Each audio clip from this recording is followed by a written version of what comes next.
Hello everyone, কেমন আছো তোমরা সবাই? আশা করছি অনেক বেশি ভালো আছো। আমিও মোটামুটি আছি, ঠান্ডা জ্বর কাশি নিয়ে। ওই দিন বিকেলবেলা আমাদের একটা জায়গায় ইনভিটেশন ছিল, আর প্রাচ্য তো আজকে সারাদিন শুধু গাড়ি নিয়েই পড়ে আছে। মানে ওর গাড়ি আছে তো দুনিয়াদারিতে আর কিছুই নেই। তো যেহেতু যাবো আমরা, আর সন্ধ্যা প্রায় হয়ে আসছে, রেডি টেডি হয়ে আমি প্রাচ্যকে একটু খাইয়ে নিচ্ছিলাম, কারণ ওকে কোথাও নিয়ে গেলে তার আগে আমার কিছু না কিছু খাইয়ে বের হতে হয়, কারণ ওইখানে গেলে তো আর কিছু খাবে না, আবার ফিরতে ফিরতে সন্ধ্যার পর হয়ে যাবে।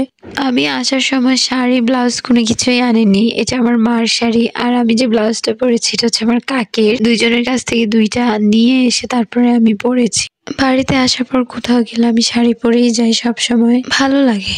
আর এখানে আমরা যাওয়ার আগে আমি কিছু টিকটক ভিডিও করছিলাম, আর দিদাকে দেখছি ফিল্টারটা দিয়ে খুব সুন্দর লাগছে, আর দিদা তো নিজেকে দেখে পুরা ও মাই গড হয়ে গেছে, কারণ এত সুন্দর লাগছে এই বয়সে।